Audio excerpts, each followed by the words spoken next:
ইয়া আইয়ুহাল্লাযীনা আমানু কুতিবা আলাইকুমুস সিয়াম কামা কুতিবা আলাল্লাযীনা মিন ক্বাবলিকুম লাআল্লাকুম তাত্তাকুন। পৃথিবীর মানুষ, তোমাদের উপরে সিয়াম ফরজ করা হয়েছে যেমনভাবে পূর্বের মানুষের প্রতি সিয়াম ফরজ করা হয়েছে।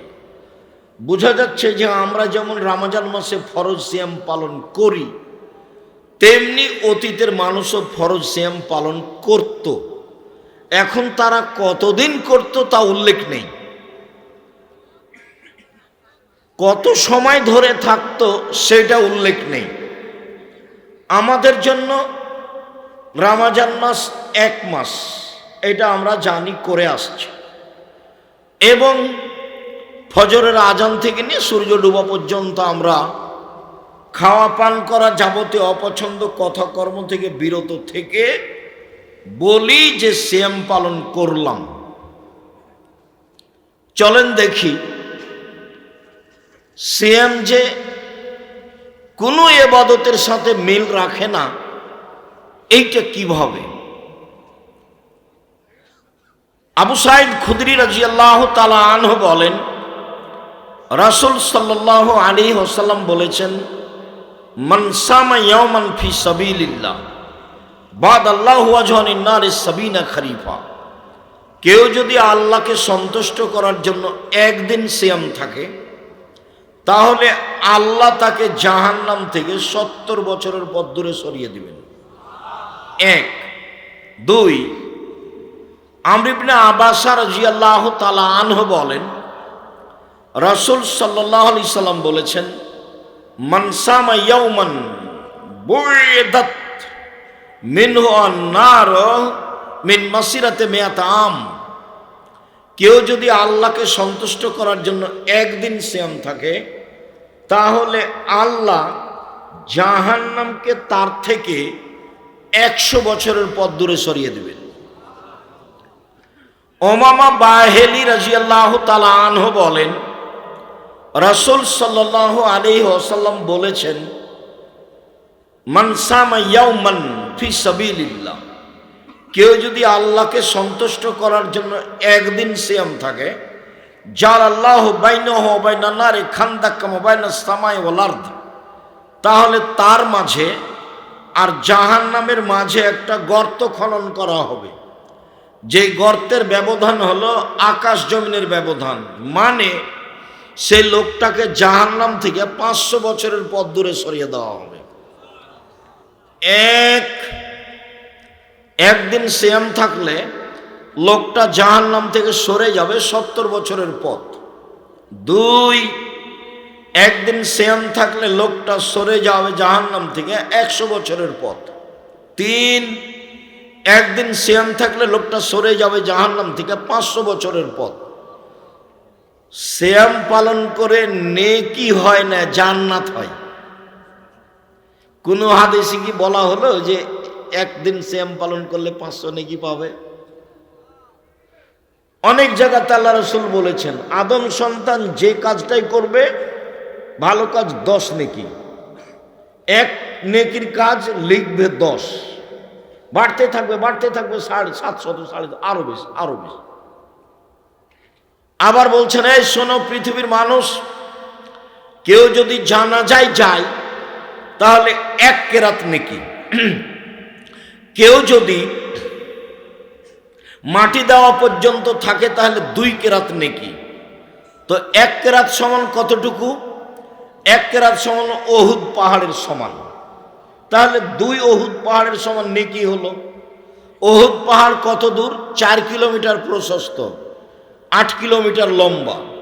নিচে কত আছে তা মানুষ জানে না। এবার বলেন তো 1 কেরাত সমান কত মণ হলো? তাহলে জানাজায় যদি গিয়ে মাটি দেওয়া পর্যন্ত থাকে তাহলে 2 উহুদ পাহাড়ের সমান নেকি হলো, একটা পরিমাণ হলো। আল্লাহর নবী বলেছেন, মুহাম্মদ সাল্লাল্লাহু আলাইহি ওয়াসাল্লাম, বিচারের মাঠে মানুষের পাপ নেকি ওজন করা হবে, মানে নেকি 1 পাল্লায় চাপানো হবে আর পাপ 1 পাল্লায় চাপানো হবে। ইহুদিদের কোনো নেকি নেই, তাদের দাঁড়ি পাল্লা হবে না। খ্রিস্টানদের কোনো নেকি নেই, এই জন্য তাদের পাপ নেকি ওজন হবে না। হিন্দুদের কোনো নেকি নেই, এই জন্য তাদের পাপ নেকি ওজন হবে না। শিয়াদের কোনো নেকি নেই, এই জন্য তাদের পাপ নেকি ওজন হবে না। কাদিয়ানীদের কোনো নেকি নেই, এই জন্য তাদের পাপ নেকি ওজন হবে না।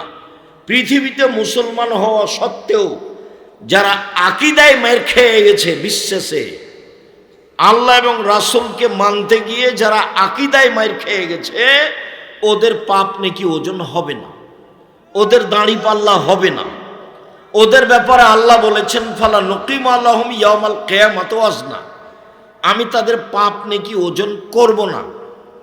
ইউখাযু বিন নাওয়াসি ওয়াল আকদাম, তাদের মাথার সামনের দিক এবং পা ধরে জাহান্নামে নিক্ষেপ করা হবে, তাদের পাপ নেকি ওজন হবে না।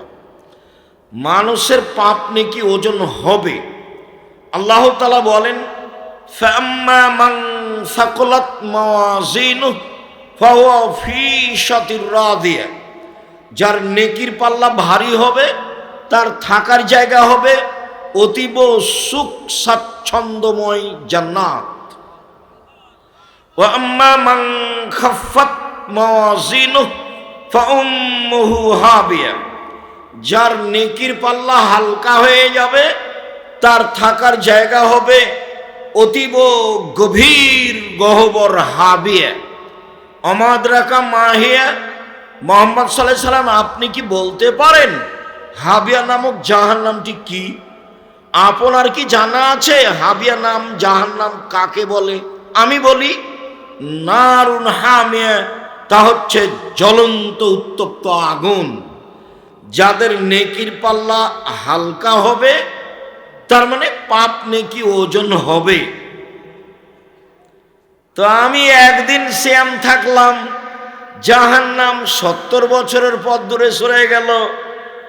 একদিন সিয়াম থাকলাম, জাহান্নাম 100 বছরের পথ দূরে সরে গেল। আমি একদিন সিয়াম থাকলাম, 500 বছরের পথ দূরে সরে গেল। তো আমি নেকি পাইলাম না জাহান্নাম সরে গেল? তাহলে সিয়াম এমন একটি ইবাদত যার বিনিময়ে নেকি নয়, যার বিনিময়ে জান্নাত। সিয়াম পালন করে নেকি হয় না, সিয়াম পালন করে জান্নাত হয়, জান্নাত। সম্মানিত দিনী ভাই বোন, চলেন দেখি ধারাবাহিকভাবে ইবাদতের জগতে সবচেয়ে দামি ইবাদত সিয়াম হলো কি করে। সাহল ইবনে সাদ রাদিয়াল্লাহু তাআলা আনহু বলেন, রাসূল সাল্লাল্লাহু আলাইহি ওয়াসাল্লাম বলেছেন, আল জান্নাত লাহা সামানি আবাব, জান্নাতের 8টি দরজা রয়েছে। মিনহা বাবুন ইসমুর রায়ান, তার একটা দরজা আছে তার নাম রায়ান। রায়ান মানে পানি পান করে তৃপ্তি লাভ করা।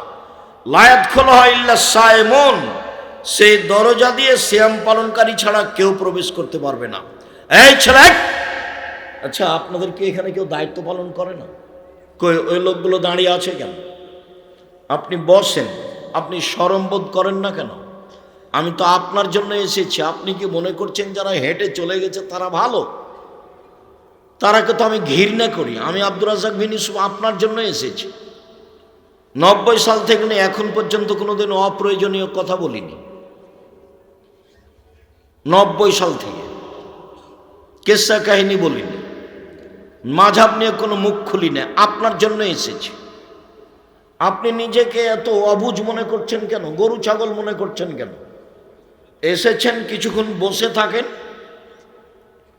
আমি তো আর আব্দুল্লাহ বিন ফজল রাহিমাহুল্লাহ নই যে ফজর পর্যন্ত বক্তব্য দিব। আমি এসেছি, আপনি যদি কিছু বুঝতে পারেন। আজকে সিয়াম থাকেননি কেন? মুরব্বী সিয়াম থাকেননি কেন? কেন থাকেননি? থাকবেন না কেন? কোন শরমে থাকেন না? বউ নেই, বেটি নেই, ছেলে মেয়ে নেই? ওই কি গরু ছাগল মানুষ করেছেন? ও পশু প্রাণী নাকি? সিয়াম থাকেননি কেন? থাকবেন না কেন? কেন থাকেননি? কেন আপনি সিয়াম থাকেননি? 1 তারিখ থেকে আপনি সিয়াম থাকলেন না কেন? রাসূল সাল্লাল্লাহু আলাইহি ওয়াসাল্লাম থাকতেন, সাহাবীগণ থাকতেন, তার স্ত্রীগণ থাকতেন, আপনি থাকলেন না কেন?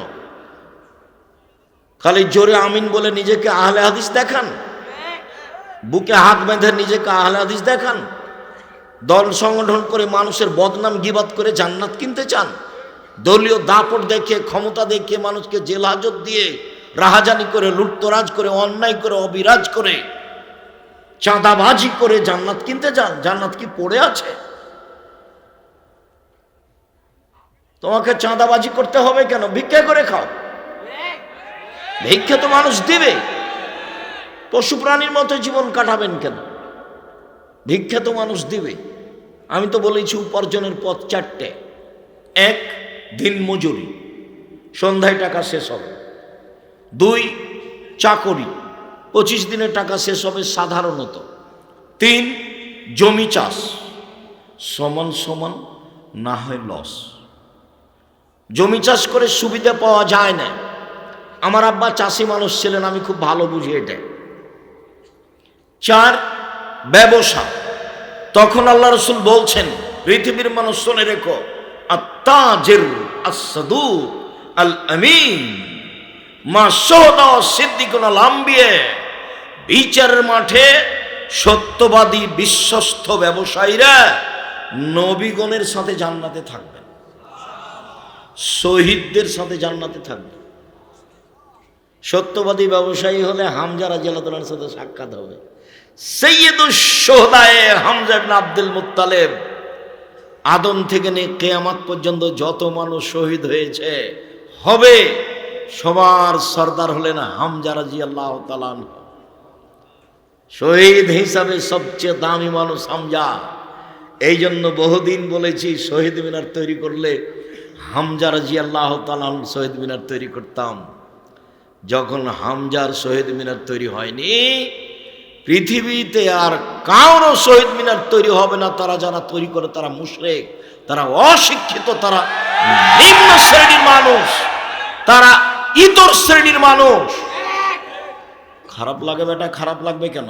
বুঝেও বুঝে না ওরা, অন্তর আছে বুঝে না, দেখেও দেখে না ওরা, চক্ষু আছে দেখে না, শুনেও শোনে না ওরা, কান আছে শোনে না। উলায়েকা কালানাম, তারা পশু প্রাণীর মতো, তারা গরু ছাগলের মতো, তারা কুকুর শ্রেণীর মতো। বালুমাজাল বরং তার চেয়ে খারাপ, তার চেয়েও খারাপ, কুকুর শ্রেণীর চেয়ে খারাপ। কি বুঝাতে চান? মুসলমানের বাচ্চা শহীদ মিনার তৈরি করবে কেন? আর শরম হয় না? করুক না, হামজা রাদিয়াল্লাহু তাআলা শহীদ মিনার তৈরি করুক। মুহাম্মদ সাল্লাল্লাহু আলাইহি ওয়াসাল্লাম নিজের মুখের ভাষায় বলেছেন, সাইয়্যিদুশ শুহাদায়ে হামজা ইবনে আব্দুল মুত্তালিব। পৃথিবীর শহীদদের সর্দার হলো হামজা ইবনে আব্দুল মুত্তালিব। হাদিস তো পড়ে আছে, শহীদ মিনার তৈরি করেন দেখি। কে আপনাকে শিক্ষিত মানুষ বলেছে? আমি বলিনি। আমি আব্দুর রাজ্জাক বিন ইউসুফ 90 সাল থেকে এ যাবৎ বলিনি, 36 বছর চলছে। 36 বছর।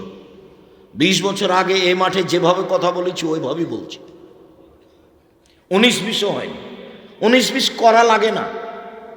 চেয়ারম্যান মেম্বারের নিকটে মাথা নত করে ওসিএসপি বা মসজিদ মাদ্রাসার সেক্রেটারির কাছে নত হয়ে কথা বলা লাগেনি, কোনো দিন না।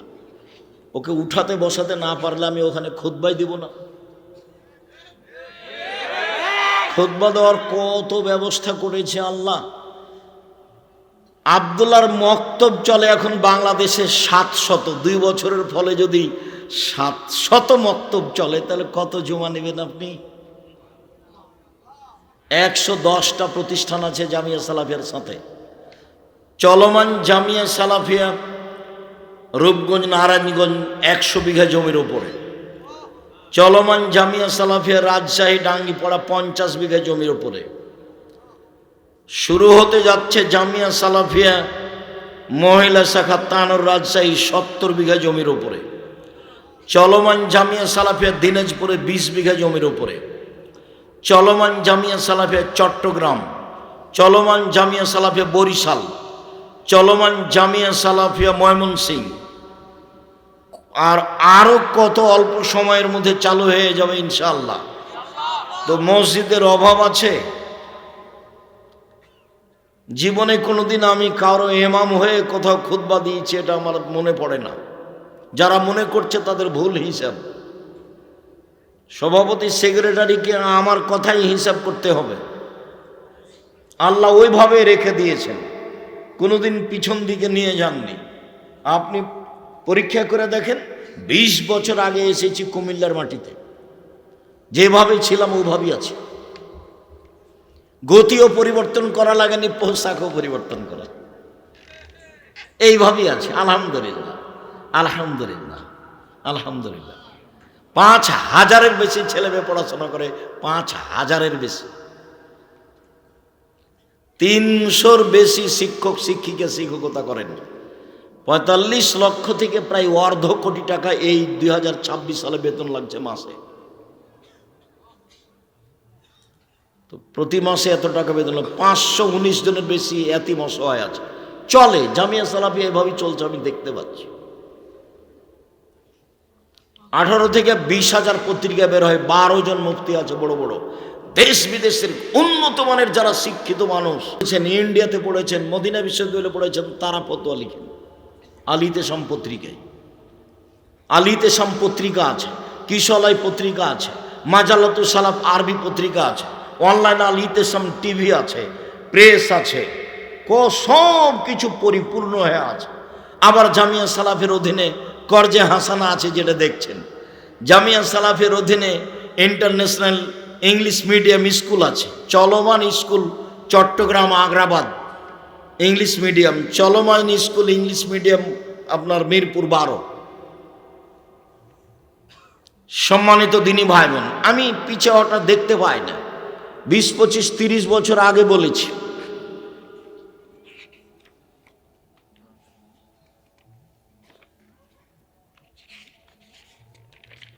মানুষের বানানো দোয়া 25-30 বছর আগে বলেছি। এই 90 সাল থেকে এখন পর্যন্ত 36 বছর চলছে, বলেছি যে এটা মানুষের বানানো দোয়া। কেউ বলে না যে আদরে হিসেব না, ওটা রাসূলের বলা দোয়া, কেউ বলে না। ওই 1 পৃষ্ঠার যেটা দোয়া থাকে এতে দেয়নি মনে হয় না, কোনো দিকে দিয়েছে নাকি, ছোটটা দিয়েছে 3 লাইনেরটা, মানুষের বানানো। উমর রাদিয়াল্লাহু তাআলা বেঁচে থাকলে শতকরা 95 জন হুজুরের আজীবন জেল হতো। বক্তব্য একটা জগৎ যেখানে বিদ্যা লাগে না, অবাক হতে হয় আমাকে। এখন আমিও টুকটাক এই মাঠে আছি, তেমন পড়াশোনা না জানলেও, যার কারণে আমি না সামনে বাড়তে পারছি, না পিছে হটতে পারছি, না এটাকে বন্ধ করতে পারছি, না এটাকে চালু রাখতে পারছি। আর আপনাকে দেখলে আমার কষ্ট হয়, মহিলা মানুষ হ্যাঁ করে গল্প করতে করতে আসলো, আবার চলে গেছে। তো কি হিন্দুর মেয়ে চলে গেল কেন? তা আপনারই মেয়ে। ও কি হিন্দুর স্ত্রী? ও তো আপনার স্ত্রী, চলে গেল কেন? যাবে কেন? কি দেখাতে চাই?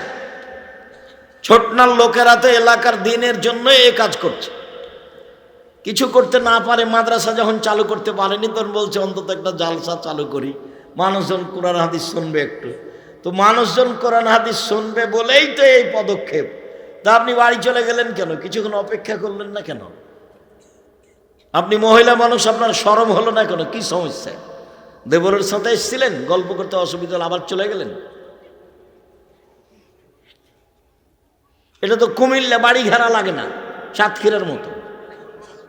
বহুদিন বলেছি, এ মাঠে যে ভুইসার করে এসেছিলাম, ভিতরে গেলাম, তো বলছে এটা বাড়ি। তো বলছি কোন দিক দিয়ে ঢুকলাম? বাড়ি হলে দরজা লাগবে না?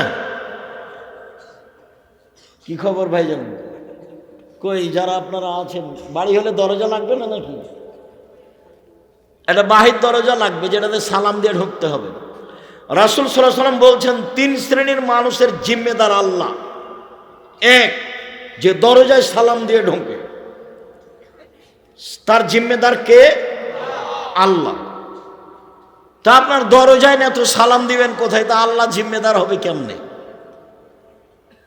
2, যে সালাত আদায়ের জন্য বাড়ি থেকে বের হয়েছে, বাসায় ফিরে আসা পর্যন্ত তার জিম্মেদার আল্লাহ।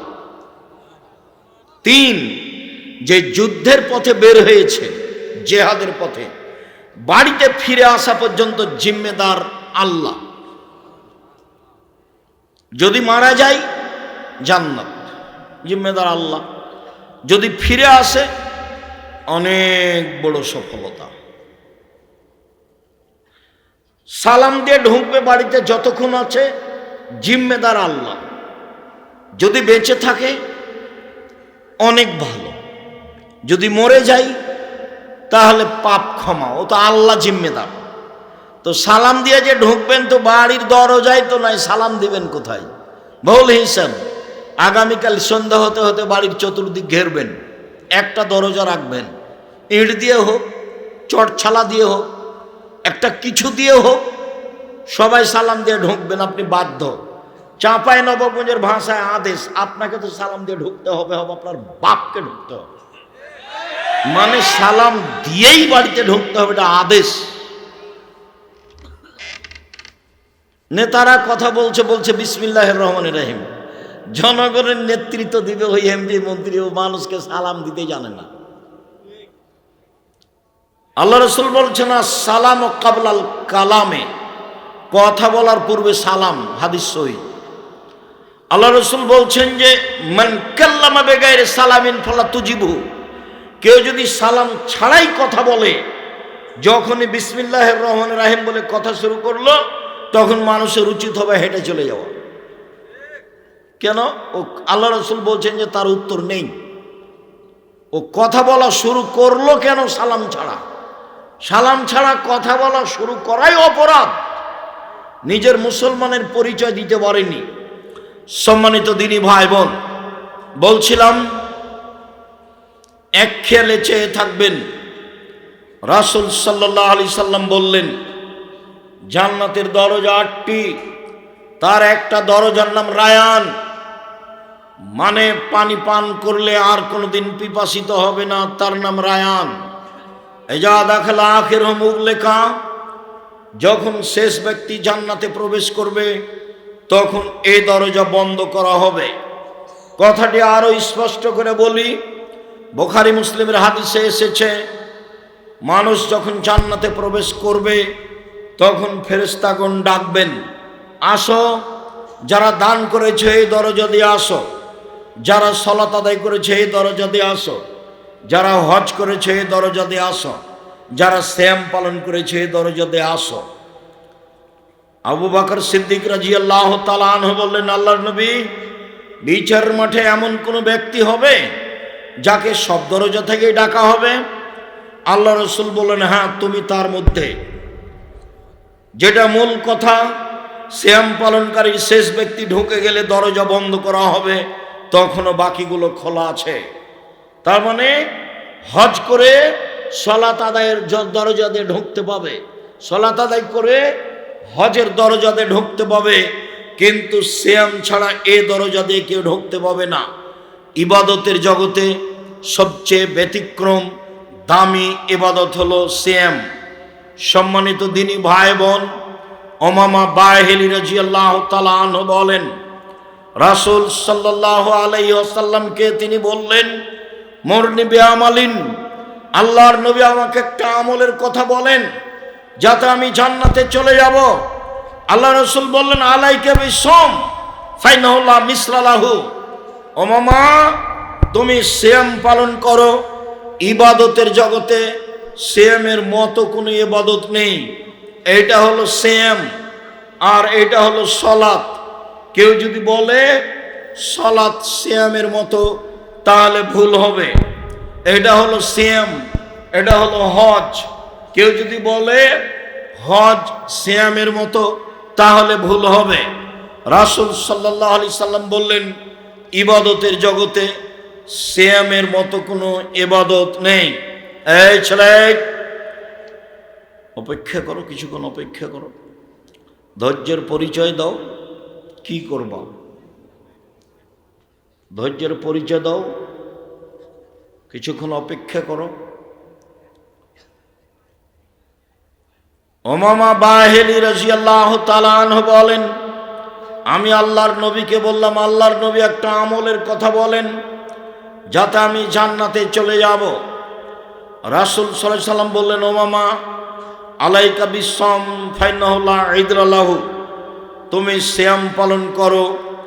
ইবাদতের জগতে সিয়ামের সমপর্যায়ের কোনো ইবাদত নেই। তাহলে হজ সিয়ামের সমপর্যায়ের নয়। তাহলে জাকাত সিয়ামের সমপর্যায়ের নয়, দান খায়রাত সিয়ামের সমপর্যায়ের নয়। এমন কোনো ইবাদত নেই যেটা সিয়ামের সমপর্যায়ের হতে পারে। অতএব ইবাদতের জগতে সবচেয়ে দামি ইবাদত হলো সিয়াম। আব্দুল্লাহ ইবনে উমর বলেন, রাসূল সাল্লাল্লাহু আলাইহি সাল্লাম বলেছেন, কোরআন এবং সিয়াম বিচারের মাঠে মানুষের পক্ষে কথা বলবে। মনে রাখা ভালো হবে, চারটা জিনিস বিচারের মাঠে মানুষের পক্ষে কথা বলবে। এক, আঙ্গুল, যে আঙ্গুলে তাসবিহ গণনা করা হবে, যার কারণে ভুলেও কোনোদিন তাসবিহ দানায় তাসবিহ গণনা করবেন না। তাসবিহ দানায় তাসবিহ গণনা করা বিদআত। তাসবিহ দানায় তাসবিহ গণনা করলে আঙ্গুল বিচারের মাঠে কথা বলবে না। কোনো মুরব্বী যদি বলেন, আব্দুর রাজ্জাক সাহেব আমি বয়স্ক মানুষ, আঙ্গুলে তাসবিহ গণনা করলে ভুল হয়, ঠিক আছে, আপনার মরা পর্যন্ত যদি একদিনও ঠিক না হয় তবুও নেকি পাবেন।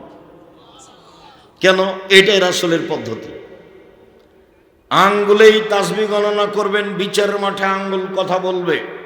দুই, কালো পাথর হাজরে আসওয়াদ, যদি টাকা বৈধ হয়, বৈধ টাকা দিয়ে হজ করেন, তাহলে কালো পাথর বিচারের মাঠে কথা বলবে। তিন, কোরআন বিচারের মাঠে আপনার পক্ষে কথা বলবে, বিশেষভাবে সূরা বাকারা, বিশেষভাবে সূরা আলে ইমরান, বিশেষভাবে সূরা মুলক। সূরা মুলক, চার শ্রেণীর মানুষের কবরের শাস্তি হবে না। চার শ্রেণীর মানুষের কবরের শাস্তি নেই। এক, নিয়মিত রাতে সূরা মুলক পড়ে যে। দুই, পেট ব্যথায় মারা যায় যে। তিন, জুমার দিন মারা যায় যে। চার, শহীদ হয় যে। দেখি সিরিয়াল দেন তো দেখি, যাদের কবরের শাস্তি হবে না। এক, সূরা মুলক রাতে পড়ে যে 30 আয়াত। দুই, পেটের ব্যথায় মারা যায় যে। তিন, জুমার দিন মারা যায় যে, বৃহস্পতিবারের দিন যে সূর্য ডুবে গেছে, অর্থাৎ আজকে যে সূর্য ডুবেছে তখন থেকে নিয়ে সূর্য ওঠা পর্যন্ত, এবং না গত বৃহস্পতিবার, আজ সারাদিন চলছে, আজকে সূর্য যখন ডুবেছে তখন বন্ধ হয়ে গেছে। সারাদিন সারা রাত জুমার অন্তর্ভুক্ত।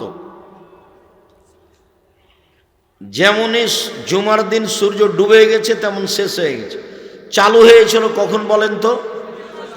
বৃহস্পতিবার দিন যে রাতে চালু হয়েছিল, সারা রাত থেকেছে, জুমার দিন সারা দিন থেকেছে।